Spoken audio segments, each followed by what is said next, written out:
Twongeye kubiyegereza. Uyu ni wa mwanya wacu wo kuganira ku mugore wishimirwa n'umugabo we. Jewe mazina yanje ubabwira nitwa Pasiteri Ramunyirankema. Reka dusenga Imana ibashe kudufasha muzo tugiye kuganira.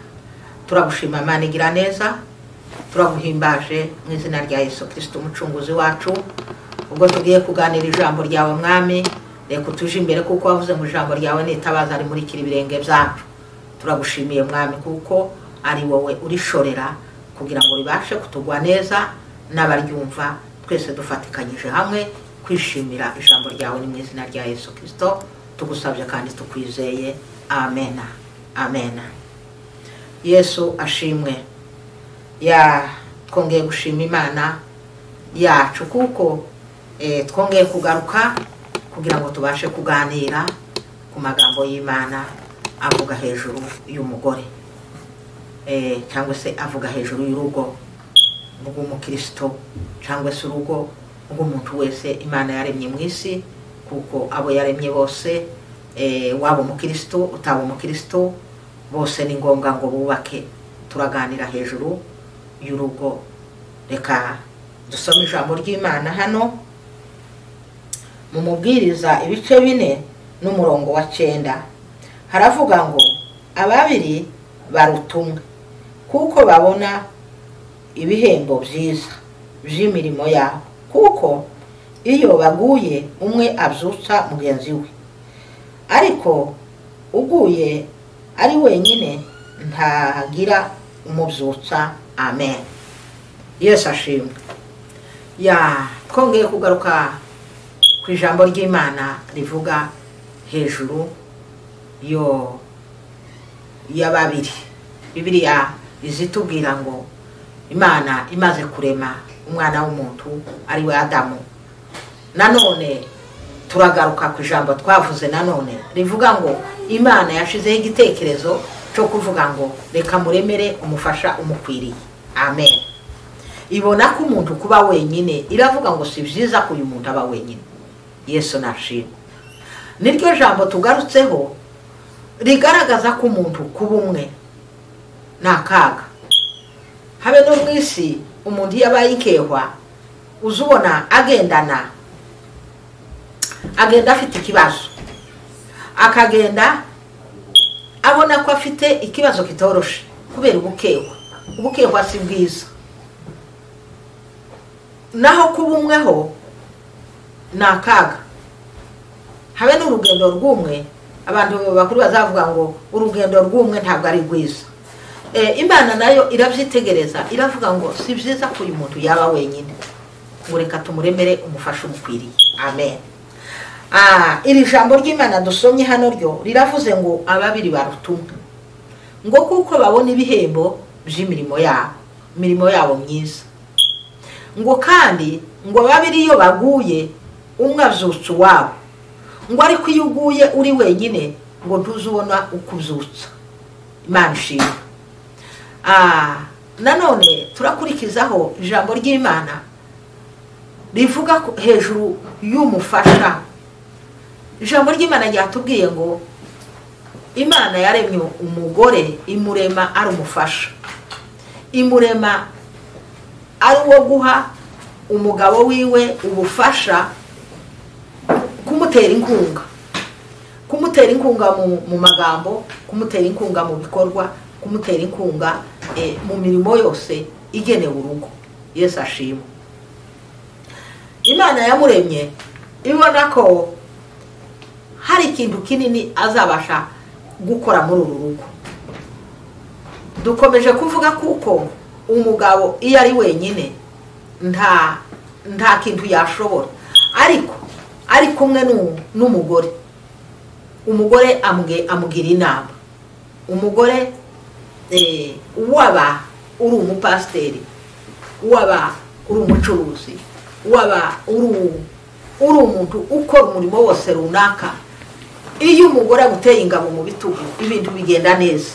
Umugore niwe mugambi yaremewe. Bibiliya yavuze ngo tumuremere umufasha umukwiriye. Noneho igikorwa c'umugore ni igikorwa cyavuye ku mugambi w'Imana. Imana yabonye kuko umwuzuro w'ibintu byose cyangwa se umwuzuro w'imirimo y'urugo, umwuzuro w'imirimo ikorerwa ku isi, umugore ataraboneka ntiyabashije kuboneka, ariko umugore abonetse niho umwuzuro wabaye. Ni nacyo gituma Imana yavuze ngo ngaho nimugende mubyare mwororoke. Nuko yari ibizi ko umugore ataraboneka, ukororoka kutobaho, kugwira ku isi kutoboneka. Nico gituma umugore nanone mu mfashanyo abasha gufasha umutware wiwe cyangwa se umugabo wiwe, kuko Bibiliya ivyita hariho inkunga ikomeye y'umugore. Imana ishimwe. Hariho inkunga ikomeye y'umugore abasha gutera inkunga umugabo we. Noneho twavuze ko umugore yavuye ahantu hubahitse. Amen. Tuvuga ko Imana yararebye ibona ko itamukura hasi titugomba kuhatekerezaho cyane. Iyo imukura hasi byenda yoba gukandamizwa, cyangwa iyo imukura ntiyamukuye nanone ku mutwe ngo nawe abashe kwishira hejuru y'umutware we. Yamukuye hagati na hagati kugira ngo abe igikoresho cyangwa se abe umufasha umukwiriye, abe umufasha wavuye ku mutima w'umutware we. Amen. Nico gituma n'ijambo ry'Imana rivuga ngo nawe mugabo ukunda umugore wawe. Amen. Nuko impamvu abagabo nabo bakunda abagore nuko yamukuwe ahantu hakomeye hagaciro. Yamukuwe ahantu hakomeye. Hari ikintu kimwe ntekereza, Imana ija kugira uwo mugambi wo kugira ngo ikure umugore mu rubavu. Nzanibaza nico cyatumye nanone ibwira umugabo ngo umutima wawe wuzura urukundo rwo gukunda umugore wawe. Wuzura urukundo nuko yamukuwe ahantu hakomeye, nuko yamukuwe niko mu magara yiwe, niko mu buzima bwiwe. Nico gituma abagabo usanga nabo bagwije urukundo rwo gukunda abagore. Imana idufashe. Ubundi kandi nanone mu mugambi w'Imana, Imana yashizeho umugore kugira ngo abe umwuzuro w'ibintu byose ibyo yaremye. Umugore niwe washizeho umwuzuro kuko twari tubivuze. Nanone dusubiye kuri iri jambo dusomye ngo ababiri barutumwe, hari ikintu cyabaye mbese nkatwa bakuru gishaka kutubera nk'inzaduka, gishaka kutubera nk'ikintu gisa n'ikidushituye. Kuko nk'igihe cyacu wasaga wubaka nta wundi mugambi ufite, ukubaka nta kindi gitekerezo uhisha inyuma. Ariko ubu ngubu imyubakire y'iki gihe abantu bari mu gusa n'abashaka gupima urugo ngo reka ngende ndebe ko nzabushobora, cyangwa se bagasa n'abaja nko gupima ngo reka turebe urugo ko rumeze. Hari ikintu natekereje, sinzi niba nakomeje kugitekereza muri iyi minsi. Ndibaza natekereza ngo igituma ngo ziri mu gukunda cyane guhura n'ibibazo no gusa n'izinaniranye, abantu baza batekereza ngo urugo umuntu azarwubaka wa munsi wambaye agatimba. Abandi bagatekereza ngo urugo ruzarwubakwa wa munsi umuhungu yahambiriye akarufando mu ijosi. Ariko nje ko natekereje urugo urwubaka mbere y'igihe. Iyo Imana iguhaye umugisha ugahabwa ubwo bwenge, tugomba kuvuga ngo urugo nzarwubaka wa munsi nzahaguruka nimba ari umwana w'umukobwa ngo ngiye kubaka urugo.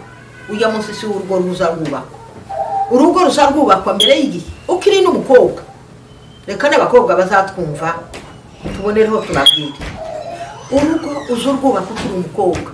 Ukibaza iyo umaze kuba umukobwa w'inkumi, ugeze mu myaka yo gutekereza kubaka, uza wibaza ukavuga ngo ese ko ndi umukobwa amaherezo nzava iwacu, ese ko ngiye kuzubaka, ese tugomba kuzubakana n'umeze ate, ese umutima waje urashaka uwo tuzubakana ko azaba ameze ate.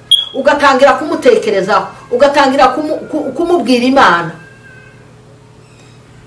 cyangwa se umuhungu ukavuga ngo ngeze mu gihe cyo kubaka, ese nzubakana n'umeze ate, ese urugo rwanje nzarwubaka gute, ese nzarwitwaramwo gute, ese nzifata ku mutware waje gute, ese nzifata gute ku mugore waje. Noneho icyo kintu nakomeje kugitekerezaho, urugo ntiruzarwubakwa umunsi wahagurutse, yewe ntiruzarwubakwa na wa munsi utangiye gushaka fiyanse. Uzurwubaka mbere y'igihe, ukarwubaka mu bitekerezo, mu migambi yawe, ugatangira kurwubaka ugihaye utekereza. Yesu ashimwe. Ugatangira kurwubaka ukiri mu bitekerezo, ukibaza uko uzarwubaka, ugatangira kurwubaka mu buzima bwawe. Ndetse abakristo bo shobora no kubibibutsa kuko ugomba kubaka urugo ukiri umukobwa, ukarwubaka mu masengesho, ukarwubaka mu kubisaba Imana, ukarwubaka mu kuzereka Imana, kuko uwo mugambi uba ufite kuko uzubaka, ariko ikiza kiwusohoza ni Imana. Imana niyo izidusohoreza umugambi w'uburyo tuzubaka. Imana ishimwe. Reka mbashe kubahaho ubuhamya gatoya. Yesu ashimwe. Nkiri umukobwa, muzukuri icyo gitekerezo canjemo. Jeni gihe twotanga ubuhamya twozobivugaho birebire, ariko icyo gitekerezo canjemo. Ndavuga mbwira Imana ngo Mana ndi umukobwa, kandi amaherezo sinzaguma kwa data nzubaka. Navangwe se ko ngiye kuzubaka, Mana uzanyubakira gute? Ndabisengera nsaba Imana. Kandi wacu igihe cyacu mu byukuri ni ibintu wakoreraga mu ibanga ritomenywa, habe ni ugatinya hari ngo n'igihe urufukamye mu hawe usenga kirakumva kuko wasengera umugabo. Igihe cyacu tibyoshobotse kuvuga ngo n'abandi bamenye ngo kurasengera urugo. Noneho byari biteye isoni, kuko mu muco wacu icyo gihe niko byari bimeze. Mu muco wacu icyo gihe niko byari bimeze. Tiwobwiye n'abandi bakobwa ngo babwire ngo nje ko ndasengera urugo rwanje nzubakamo, naho gabandi bo ntiworushe, kubera kuko bazaga no kukubaza, baza kukubaza ntiwobwiye so ngo sinje ahangaha. Njyewe nzabitangaho ubuhamya, hari ukuntu nabisengeye, ariko reka ndekera aho ngaho, singiye kubitangamo ubuhamya. Urugo uzurwubaka ukiri umwana, ukiri umukobwa, nico gihe uzutangira kurwubaka, uzusha guhaguruka kwaso, ariko mu bitekerezo wararwubatse kera. Impamvu ingo ziri mu kunanirana nuko umwana w'umukobwa ari mu gupfa gusa, yabona umuhungu akavuga ababembe nibazaga bavuga ngo mwendana babo njana n'abagiye. Wapfa kubona gusa umuhungu nturasenga ngo baze Imana, nibura nabajije n'abavyeyi. Noneho iki giheho habaye izindi nzaduka, akamage ndatabajije n'abavyeyi ngo nakundanye n'uyu muhungu, atabajije n'abavyeyi atese uriya mwana mubona gute. Ibyo bintu twebwe nk'abantu bakuze turi kubona n'ikizaduka. Nico gituma ingo zihaye zisenyuka, nuko utabanza ngo wubake urugo rwawe mu bitekerezo, kandi urwubake kuri Kristo. Bibiliya izitubwira ngo twubake ku rutare, urwo rutare ni Kristo. Ngo kuko hari inzu zibiri zombi zirasa, hariya muri Matayo havuga ngo uwumva iryo jambo ryanje ngo azaba nk'umunyabwenge ngo wubatse inzu ye ku rutare, ngo imvura iragwa, imivu iratemba, imiyaga irahuha, ya nzu irakomeza irashikama kuko yari iri ku rutare. Amen.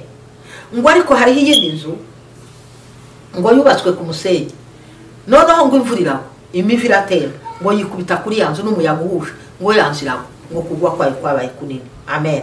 Zombi babonaga zishakaje amajanja, zombi babonaga mbetse zubatse ku butaka, ariko ntibamenya kuko uwa mbere yacukuye ashika ku rutare, ashiraho fondation, ashiramwe amabuye, ashiramwe isima, ashiramwe biryo byose bizabifata inzu, ashiramwe bya byuma ya mabeto, bakagira ngo inzu zose ni inzu.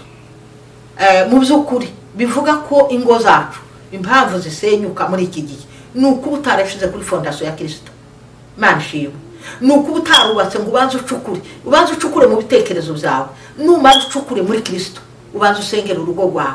Numara kurusengera ubaza Imana ubwira Imana ngo se nuwe wangeneye ese nuyu ese suyu ubaze n'abavyeyi ese uyu ko murabona ko ankwiriye ariko ijambo ry'Imana ryavuze ngo tumuremere umufasha umukwiriye Imana shiwe kuri ubwo mureke ingo zacu tuzubake kuri Kristo Imana shiwe kandi uw'Imana yaguhaye nubwo tubivuze gutyo ariko uw'Imana yaguhaye komera kuri uwo uko ateye kose niko Imana yamuguhaye yavuye mu rubavu rwawe uko ameze kose yavuye mu rubavu rwawe Imana shiwe ubundi kandi turangiza impamvu ingo zinshi zisenya nuko wabaye umufasha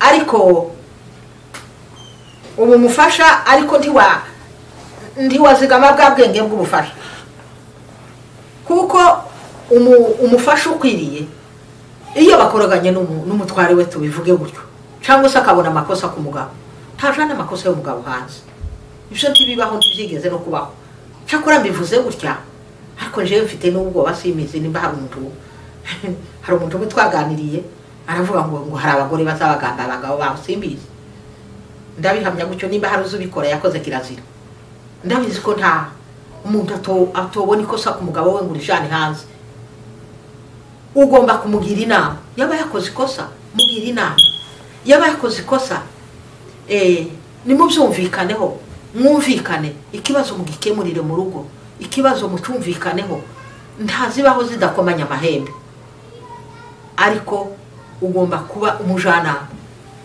umujanama wa mbere mu rugo mu mugore mu bikorwa umugabo akora nimba ari n'ubucuruzi ariko n'abagabo nabo hari umugabo ngubaho ugasanga nimba acuruza nimba afite akazi ngo umugore akabaho ngo atazi konte y'umugabo umugore akabaho atazi amafaranga umugabo ahembwa umugore ibyo ngibyo nabyo uwo mugabo nawe agomba kumenya ko yavuye ku rubavu rwa yavuye mu mutima wa ntacu ugomba kumuhisha ntacu ugomba kumuhisha ntacu ugomba gufifika umugabo wawe ubundi kandi abagore se basigaye bagira amafaranga menshi se ugasanga hari abagore bashobora kudandaza cyangwa akaba afite akazi agahisha umugabo umushahara we agahisha umugabo amafaranga yinjiza mu by'ukuri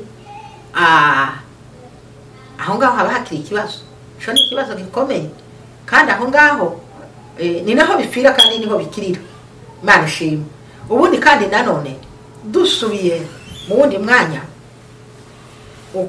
duhe tuganira n'ijambo n'ukubaka ingo ariko ni muri Kristo tuzubakira ni mu ijambo ry'Imana inzira ija mu ijuru naho niho muzayitangirira nimba mushaka kuja mu ijuru tangirira kuri konte yawe niba ushaka kuja mu ijuru niba tuzaja mu ijuru inzira ija mu ijuru izabanza ituruke mu kirambi cyo mu nzu yawe Imana ishimwe inzira ija mu ijuru izaturuka hagati yawe n'umutware wawe izaturuka hagati yawe n'umudamu wawe izaturuka hagati yawe n'abana bawe amen inzira ija mu ijuru tuzaje kuyishakira hariya hanze tuzaje kuvuga ubutumwa iriya hirya utabaje ngo buvuge mu wawe amen Bibiri iravuga ngo umugore mwiza ngo abera umugabo ikamba banza ubikamba mu rugo ubitabaza ababembe bazagakunda yavyara umwana w'umukobwa mwiza akamwita ngo ni nyota ubundi kandi akamwita ngo ni mwangaza n'umucyo n'abacu ni banyira mucyo noneho umugore ukuriye kuba umwangaza mu rugo rwawe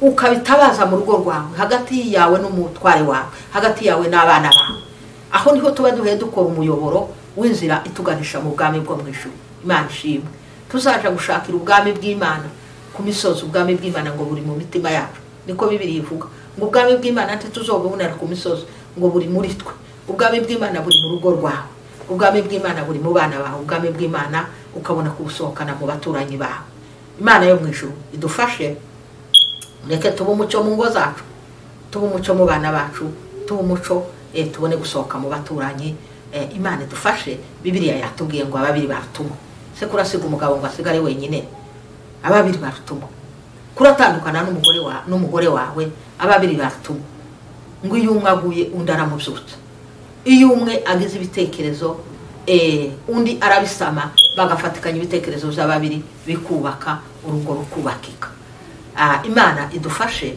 kandi Imana yo mu ijuru itugirire neza reka twubake ingo zacu tuzubake ku rutare rukomeye ari we Kristo. Imana itugirire neza. Murakoze. Yesu abaha umugisha.